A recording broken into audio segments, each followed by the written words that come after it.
Good morning, my dear student and my dear friend. This video for the form first year and subject is social pharmacy and chapter is introduction to microbiology. Introduction to microbiology. This is the lecture number 2 and we covered the topic common microorganism. I am Chandramohan Singh and my channel is Super Pharmacy. If you like my video, please subscribe, share and comment to social pharmacy and super pharmacy. Let's start our video.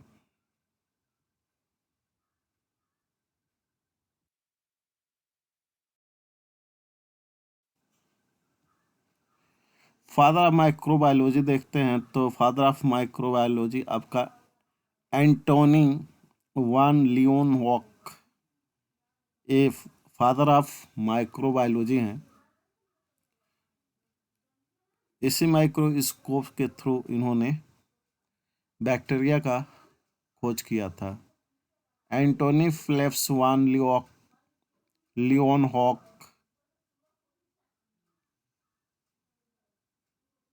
circa 1759 is known as the father of microbiology and the microscopic due to his earlier study of bacteria. इन्होंने सबसे पहले bacteria का study किया था। दूसरा जो father है वो है लुइस पॉस्चर। ये इनका बोर्न दिसंबर 27 1822 डोल फ्रांसिस डाई सितंबर 28 1895। यानी कि इनकी जीवन काल जो था आपका 1822 से 1895 तक है। फ्रेंच केमिस्ट थे, माइक्रोबायोलॉजिस्ट थे, who was one of the most important founder of the medical microbiology. यानी मेडिकल माइक्रोबायोलॉजी की अगर बात करें तो मेडिकल माइक्रोबायोलॉजी के फादर कहे जाते हैं Louis Pasteur contribution to science technology medicine and are nearly without precedent. Pasteur क्या किए अपना कंट्रीब्यूशन किए किस टेक्नोलॉजी दे करके, मतलब सूक्ष्म जीवों के ऊपर खोज करके उसको मेडिसिन के एज ए मेडिसिन के रूप में हम यूज कर सकते हैं। इन्होंने लुइस पॉस्चर ने बताया। ही पायनियर, ये पहले थे the study of molecular asymmetry and discovered the micro organism cause the fermentation and disease. इन्होंने डिस्कवर किया, इन्होंने खोजा माइक्रो ऑर्गेनिज्म जो फर्मेंटेशन और डिजीज कॉज करते हैं। Originated the process of pasteurization saved the beer, wine and silk industry in France and developed vaccine against the anthrax and rabies। इन्होंने अपने खोज से या पॉस्चराइजेशन से बताया, खोज किया जिसके वजह से बियर, वाइन और सिल्क इंडस्ट्री में माइक्रोब्स का यूज होने लगा, जिसके वजह से माइक्रोब्स का यूज होने लगा। ये फ्रांस में माइक्रोब्स का यूज करके बियर, वाइन्स और सिल्क बनाया जाने लगा उस समय इंडस्ट्री में। एंड इन्होंने डेवलप किया वैक्सीन को, एंथ्रेक्स और रेबीज वैक्सीन को इन्होंने डेवलप किया था।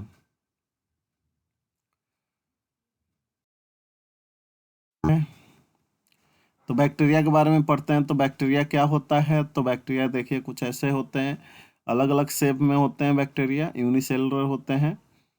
अगर थोड़ा bacteria are the small single celled organism. Bacteria क्या होता है? सिंगल सेल ऑर्गेनिज्म होता है। Some species can live under the extreme condition of temperature and pressure.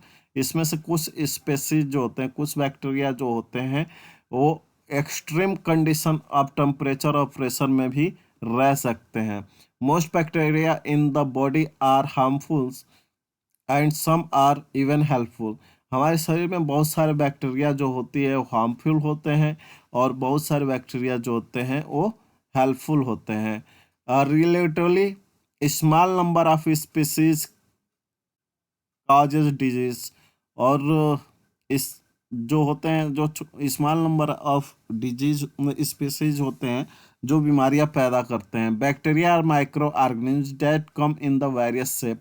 Bacteria microbes होते हैं यानी सूक्ष्म जीवी होते हैं जो अलग अलग शेप में पाए जाते हैं। दे कैन बी स्पेयर्स, वो ये क्या हो सकते हैं, स्पेयर्स हो सकते हैं, रोड्स हो सकते हैं, स्पाइरल शेप में हो सकते हैं जैसे फिगर में आप देख रहे हैं। There are bacteria that are bad that we can pathogenic and they will cause disease, but there are also good bacteria. जैसे बैड बैक्टीरिया होती हैं जिसको हम पैथोजेनिक कहते हैं और वो हमें बीमारियां पैदा करती हैं, लेकिन कुछ बैक्टीरिया गुड होती हैं। एज एन एग्जाम्पल इन और डाइजेस्टिव सिस्टम, जैसे हमारे डाइजेस्टिव सिस्टम में गट में we have bacteria that are very necessary to help our bodies function in our normal वे। जैसे नॉर्मल वे में जो फंक्शन चल रहा है उससे बढ़िया फंक्शन बैक्टीरिया के प्रेजेंस में होता है डाइजेस्टिव सिस्टम में और गट्स में। ये हमारे गुड बैक्टीरिया के थ्रू होता है। What's interesting about the bacteria is that in our bodies we have 10 times more bacterial cells than have human cells. अगर इंटरेस्टिंग बात करें बैक्टीरिया के बारे में तो हमारे बॉडी में 10 टाइम्स हमारे ज़्यादा हैं मोर बैक्टीरियल सेल्स में 10 टाइम्स बैक्टीरियल सेल्स ज़्यादा है किससे, ह्यूमन सेल्स से भी ज़्यादा 10 टाइम्स बैक्टीरियल सेल है हमारे बॉडी में। Bacteria are also important in the biotechnology. Bacteria क्या होता है बायोटेक्नोलॉजी में यूज किए जाते हैं। फिगर में तो ये है फिगर आपका बैक्टीरिया का जो प्रोकैरियोटिक सेल स्ट्रक्चर है बैक्टीरिया का। इसमें बाहरी लेयर आपका जो होता है वो कैप्सूल बोला जाता है और एक कैप्सूल के अंदर जो होते हैं सेल वॉल पाए जाते हैं और साइटोप्लाज्मिक मेम्ब्रेन पाए जाते हैं। उसके बाद से अंदर बात करें तो साइटोप्लाज्म होता है और उसके अंदर देखें हम तो न्यूक्लियोइड पाया जाता है जो डीएनए आरएनए होते हैं जेनेटिकल मटेरियल कैरी करते हैं। और ऊपर के हिस्से में जो छोटे छोटे आप देख रहे हैं हेयर लाइक स्ट्रक्चर जो है वो पीली बोला जाता है और एक लंबे पोस्ट टाइप के जो होते हैं वो साइटोप्लाज्म में से निकलते हैं और ए फ्लैजिला होते हैं। अब इसका रोल्स देखते हैं हम लोग क्या होता है। तो ये तो स्ट्रक्चर ऑफ बैक्टीरिया के बारे में हम लोग देखते हैं। The evidence show that bacteria were in the existence as long as 3.5 billion years ago, making them one of the oldest living organisms on the earth. Bacteria क्या है हमारे सबसे पहले मैंने बहुत लंबे टाइम से पृथ्वी पर जीवित है यानी कि 3.5 बिलियन ईयर्स से गो पहले से इस पृथ्वी पर जीवित हैं। There are two different way of grouping bacteria. They can be divided into 3 types based on their response to gaseous oxygen. Oxygen से क्या उनका इफेक्ट होता है उसके बेसिस पर हम 3 पार्ट में बैक्टीरिया को डिवाइड किए हैं। Aerobic bacteria required oxygen for their health and existence and will die without it. Aerobic bacteria किसको कहते हैं और जो ऑक्सीजन के प्रेजेंस में जीवित रहें या उनको जीने के लिए ऑक्सीजन की ज़रूरत हो उसको एरोबिक बैक्टीरिया कहते हैं। अगर उनको ऑक्सीजन न दिया जाए तो वो डाई हो जाते हैं, मर जाते हैं। एनारोबिक बैक्टीरिया क्या होते हैं, can't tolerate the gases of oxygen at all and die when the exposed to it. Anaerobic bacteria gas oxygen oxygen gas में अगर दिया जाता है तो जीवित नहीं रहता है, ऑक्सीजन के प्रेजेंस में जीवित नहीं रहता। अगर उनको ऑक्सीजन गैस दिया जाए तो वो डाई हो जाते हैं। एनारोबिक बैक्टीरिया कहते हैं fluctuated anaerobic prefer oxygen but can live without it. तीसरा जो होता है फ्लैक्टुएटेड होता है एनारोबिक बैक्टीरिया होते हैं। ये क्या करते हैं, ऑक्सीजन तो प्रेफर करते हैं बट बिना ऑक्सीजन के भी जीवित रह सकते हैं, यानी कि बीच के होते हैं दोनों। उसके बाद से अगर स्ट्रक्चर की बात करें तो सबसे पहले हम कैप्सूल बाहरी हिस्से को देखते हैं। तो कैप्सूल होता है, कैप्सूल जो होता है bacteria have third protective covering a capsule made up of polysaccharide. ये 3 लेयर के बने होते हैं और ये जो होते हैं पॉलीसैकेराइड्स के बने होते हैं। Capsule play a number of roles but the most important are the keep the bacteria from the drying out and protect it from the phagocytosis and larger microbes। ये कैप्सूल्स क्या करते हैं, इसका इम्पोर्टेंट रोल होता है microbes को phagocytosis होने से बचाते हैं बैक्टीरिया को। उसके बाद से सेल इनोलप तो देखें तो मेड ऑफ 2 to 3 लेयर, यानी कि 2 या 3 लेयर इसमें होते हैं सेल एनवेलप में। इंटीरियर जो इंटीरियर जो अंदर के हिस्सा होता है साइटोप्लाज्मिक मेम्ब्रेन कहते हैं। एंड सेल वॉल्स एंड उसके ऊपर के हिस्से को सेल वॉल कहते हैं।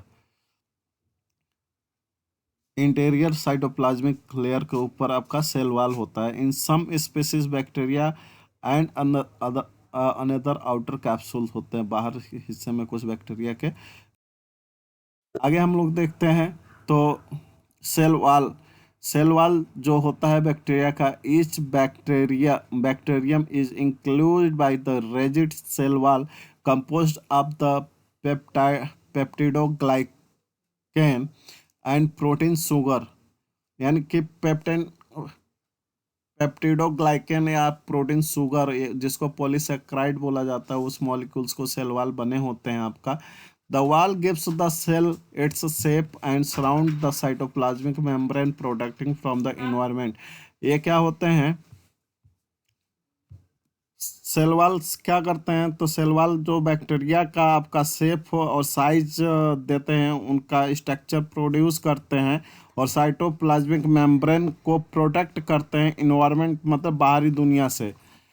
For example are relatively thick and mosaic structure that makes it possible distinguish between two basis type of bacteria। मतलब इनके सेल वॉल के बेसिस पर हम 2 तरह के बैक्टीरिया को अलग अलग कर सकते हैं। Technique diverse by the Danish physician Hans Christian grams.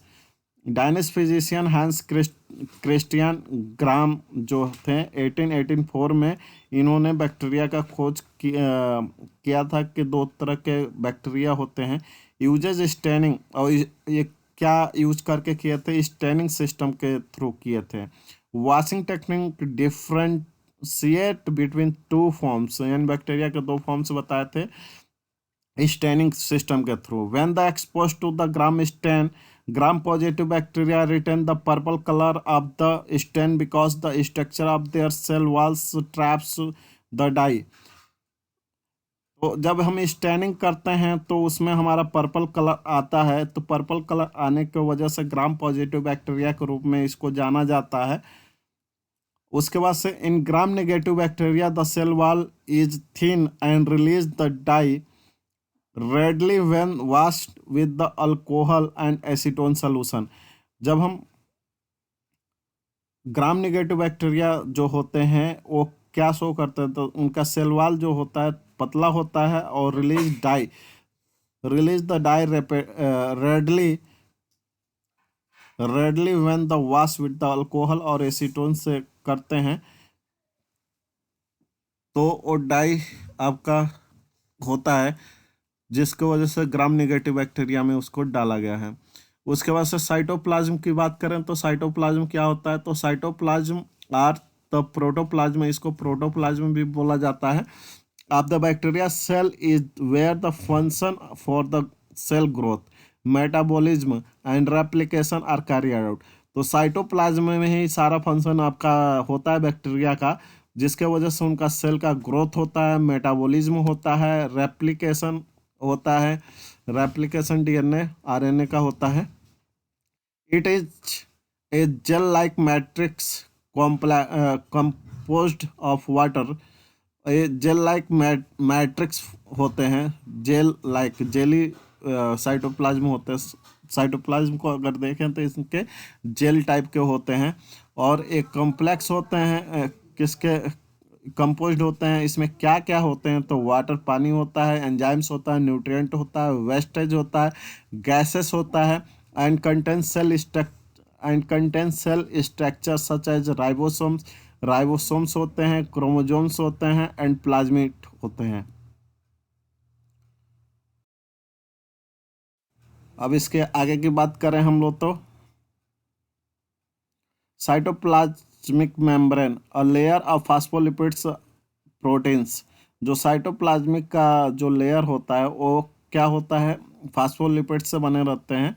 Called cytoplasmic membrane enclose the interior of the bacterium and regulating the flow of material in out of cell. तो ये क्या करते हैं, वो बैक्टीरिया को इंक्लोज करते हैं, मतलब बंद किए रहते हैं, और regulating the flow materials in and out of the cell, यानी सेल के अंदर से मटेरियल को बाहर करते हैं और अंदर करते हैं। फ्लैजिला की बात करें तो फ्लैजिला जो होता है पूंछ टाइप का होता है इनका। फ्लैजिला सिंगुलर या फ्लैजुलम बोला जाता है, are hair like structure that provide means the locomotion for those bacteria that have them. यानी कि फ्लैजिला का काम जो होता है वो क्या होता है कि उनको मोशन देता है आगे बढ़ने के तरफ में, मतलब इनके जीने के लिए जो जरूरी है उसके तरफ ये आगे बढ़ाता है। फ्लैजिला फ्लैजिला की वजह से बैक्टीरिया मूव करता है। They can be found either are both end of bacterium और all over the its surface. ये कहाँ कहाँ पाए जाते हैं, तो कहीं कभी ये बैक्टीरिया के एंड मतलब एक हिस्से पर या दोनों हिस्से पर पाए जाते हैं, या पूरे सरफेस पर पाए जाते हैं।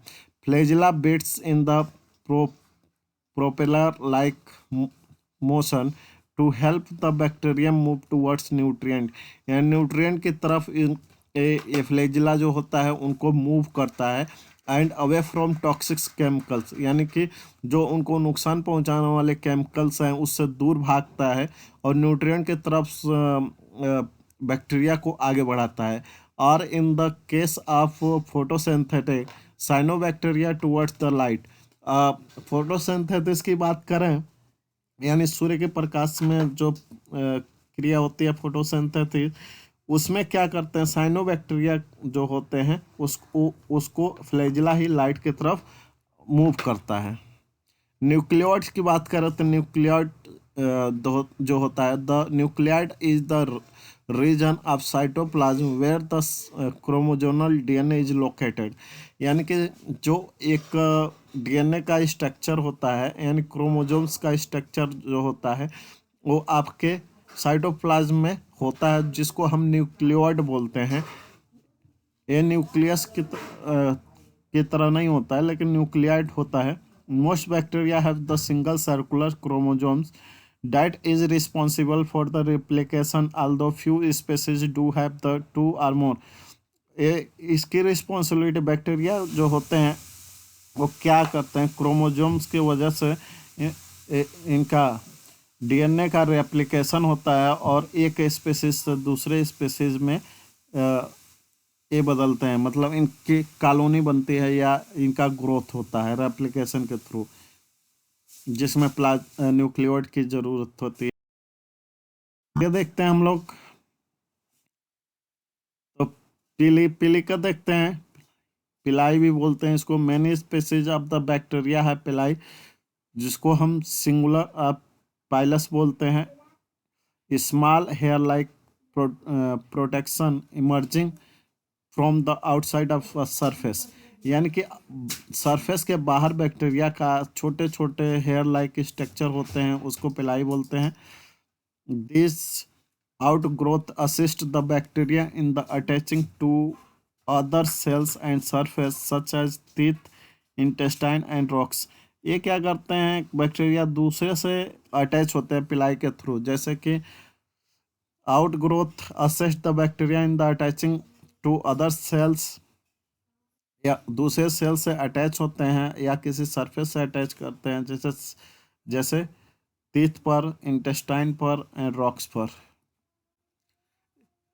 Specialized pili are used for the conjugation, during which two bacteria exchange fragment plasmid DNA।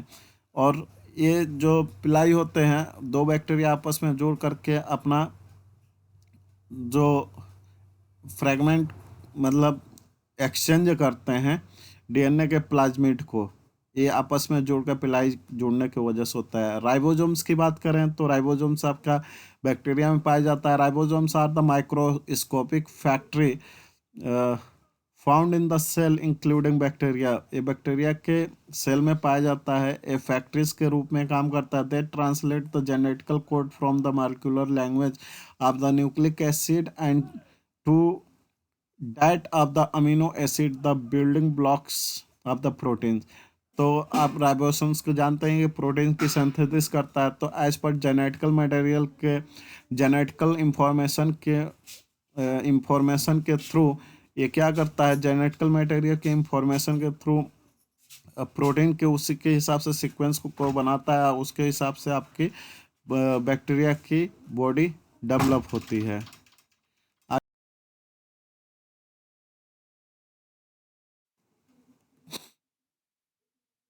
तो वायरस के बारे में देखते हैं। तो ये कुछ वायरस हैं जिनका स्ट्रक्चर है। HIV वायरस है, हेपेटाइटिस वायरस है, इबोला वायरस है, एंडियो वायरस है, इन्फ्लुएंजा है, रेबीज वायरस है, बैक्टीरियोफेज है एंड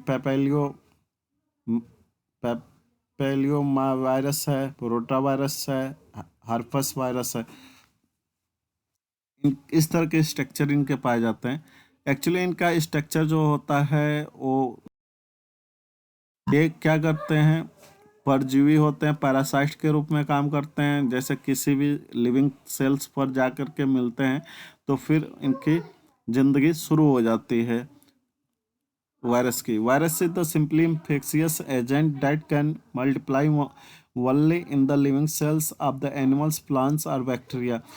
वायरस क्या होते हैं, इन्फेक्शियस एजेंट होते हैं, मतलब इन्फेक्शन फैलाने वाले एजेंट या जीव होते हैं जो can be multiply only the living cells, जो किसी भी जीवित सेल में मल्टीप्लाई होते हैं, जिसमें आपका क्या है, एनिमल्स हैं, प्लांट्स हैं, बैक्टीरिया है, इनके साथ अटैच होकर के इनकी ये वायरस जो होते हैं मल्टीप्लाई होने लगते हैं। Virus are much similar than the bacteria and consist of the single और double strand nucleic acid surrounded by the protein cells called capsid, and some virus also have an outer envelope composed of the lipids and proteins। तो जो outer इनका cell होता है, outer cell से ये बने रहते हैं, इनके अंदर जेनेटिकल मटेरियल होता है, या तो डीएनए होगा या आरएनए होगा या दोनों होता है। डबल स्टैंडर्ड न्यूक्लिक एसिड इसमें पाए जाते हैं, डीएनए या आरएनए होता है। सराउंडेड बाय द प्रोटीन, और ये सेल इनके बाहरी जो हिस्सा कवर होता है वो प्रोटीन के बना होता है जिसको कैप्सिड बोला जाता है। Some virus also have outer envelope compost of the lipid and protein. कुछ वायरस में बाहरी हिस्सा जो होता है वो उसको आउटर इनवलप बोला जाता है, जो लिपिड्स या प्रोटीन्स का बना रहता है। अगर केवल प्रोटीन्स का बना रहता है तो उसको कैप्सिड बोलते हैं। दे वेरी इन शेप, ये अलग अलग शेप के होते हैं। दे टू मेन क्लासेस, इसको दो दो क्लास में डिवाइड किए गए हैं। एक आरएनए वायरस और डीएनए वायरस के रूप में इसको डिवाइड किया गया है। Outside of the living cells, a virus is the initiate particles, but within the appropriate host cell, it's become active, capable of taking over the cell's metabolic machinery for the production of new virus and particles,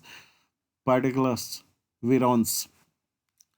तो ये जो होते हैं virus जो होते हैं वो किसी भी होस्ट सेल पर वैसे तो इनएक्टिव फॉर्म में होते हैं, और जब किसी होस्ट सेल के पास पहुंचते हैं तो एक्टिव हो जाते हैं, यानी कि जिससे जुड़ते हैं लिविंग सेल से जुड़ करके ये जीवित हो जाते हैं, फिर उनसे खाना पीना ले करके अपने विकास करने लगते हैं और नया वायरस बनाने लगते हैं, नए नए वायरस बनाने लगते हैं,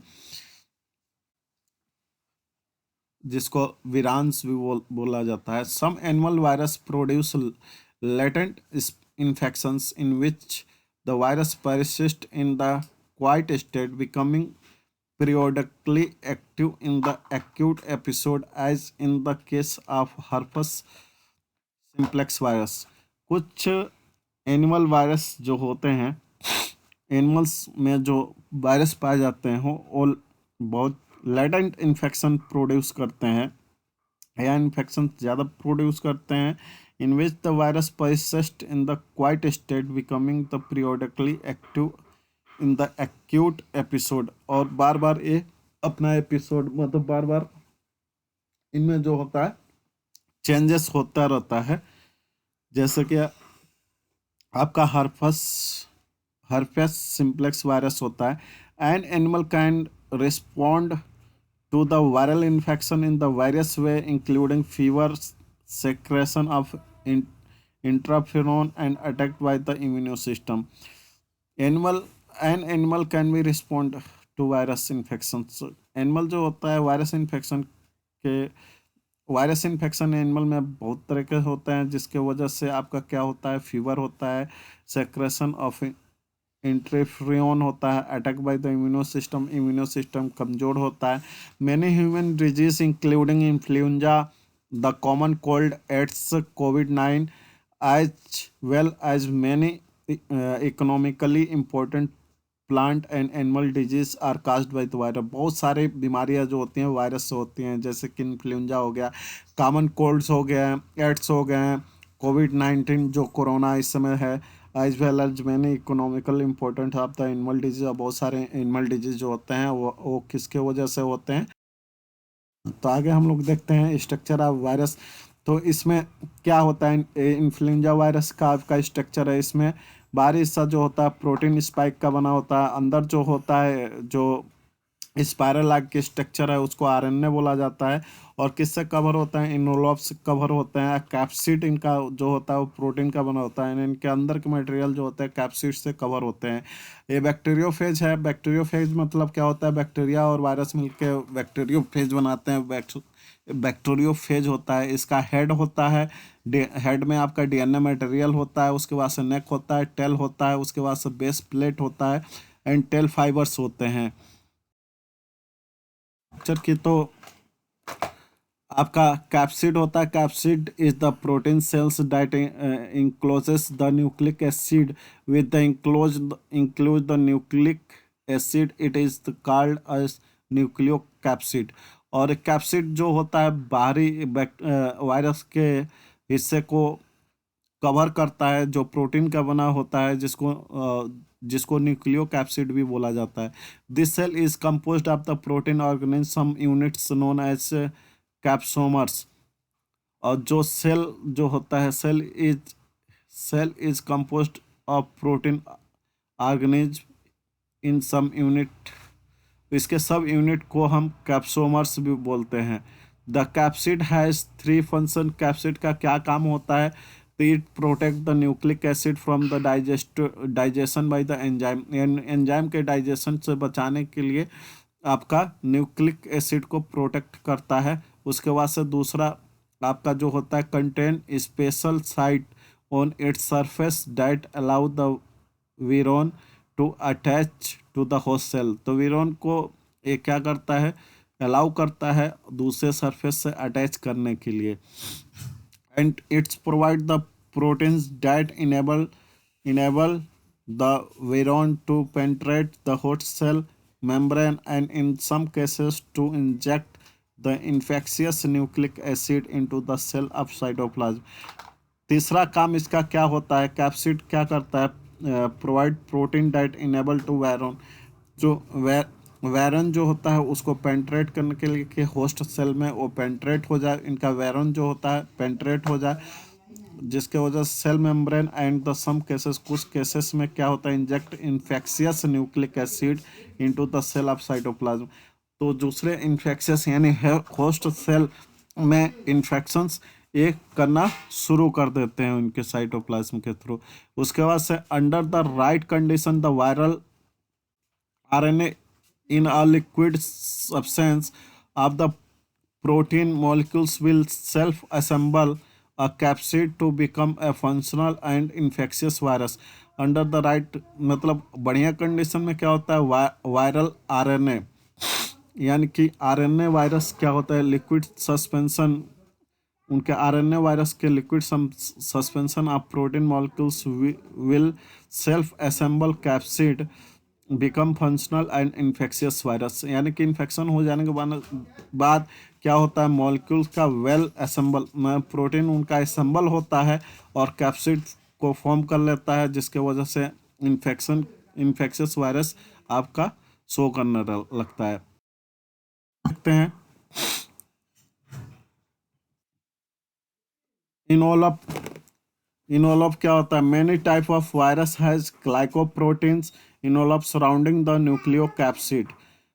तो बहुत सारे जो वायरस होते हैं वो बाहरी हिस्से में किससे घिरे होते हैं, ग्लाइकोप्रोटीन से बने होते हैं इनोलप, जिसको हम न्यूक्लियोकैप्सिड बोला जाता है। The envelope is composed of two lipid layer interpressed with the protein molecules, lipoprotein bilayers, and many contain material from the membrane of the host cell as well as that of the viral origin. The envelope is the composed of two lipid layer interpressed with the protein molecules. इनोलप जो होता है दो material से बना रहता है, जिसको protein molecule जैसे lipoprotein bilayer and many contain material from the membrane of the host, और दूसरा जो होता है होस्ट सेल के मटेरियल यानी जहाँ वायरस चिपकता है उसके मटेरियल को बना के वायरल का ओरिजिन होता है।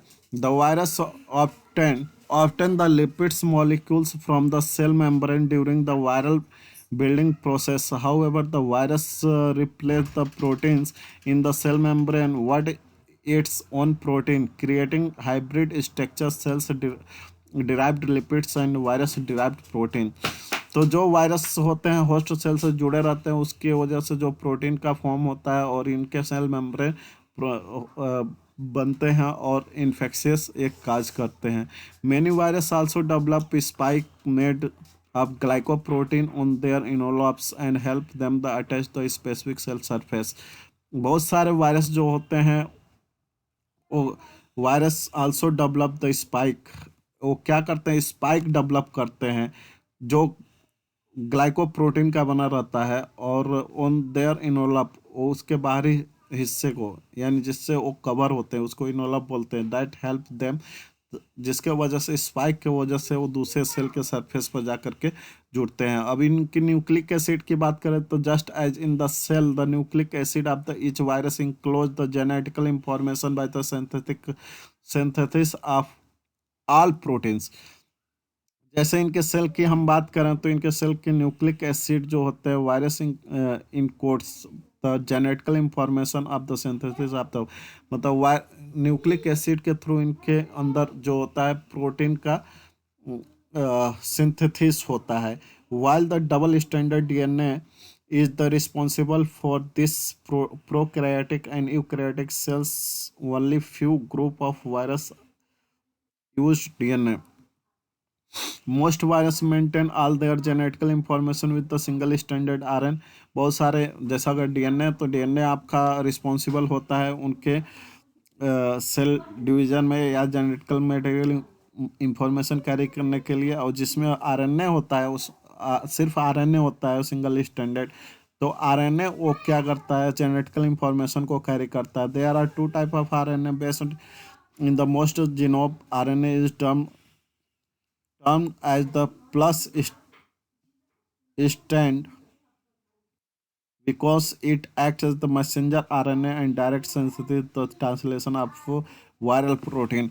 तो वायरल प्रोटीन को आपको मैसेंजर आरएनए ही प्रोटीन की सिंथेसिस करने लगता हैं। तो कुछ ऑर्गेनिज्म हैं biological entities study by the micrologist can be cellular. Acellular में इंक्लूड्स होते हैं, सेलुलर में आपका फंजाई होता है, प्रोटेस्ट बैक्टीरिया अर्चिया होता है, एसेलुलर में वायरस वीरोड्स होता है, सैटेलाइट्स होता है, पायरोन्स होता है। ये कंपोज होता है प्रोटीन, न्यूक्लिक एसिड, ये सारी चीज़ें हैं, देख लीजिएगा। तो एडी फॉर्म फर्स्ट ईयर का आपका सोशल फार्मेसी सब्जेक्ट था, introduction to microbiology lecture number 2 था और प्रिपेयर हुआ था मिस्टर CM सिंह के थ्रू, यानी कि मेरे द्वारा। तो इस लेक्चर के लिए जुड़ने के लिए थैंक यू वेरी मच, और अगले लेक्चर के लिए जुड़े रहिए मेरे चैनल सुपर फार्मेसी के थ्रू, और इस चैनल को लाइक कीजिए, शेयर कीजिए, सब्सक्राइब कीजिए। तब तक के लिए जय हिंद my dear friend and my dear student.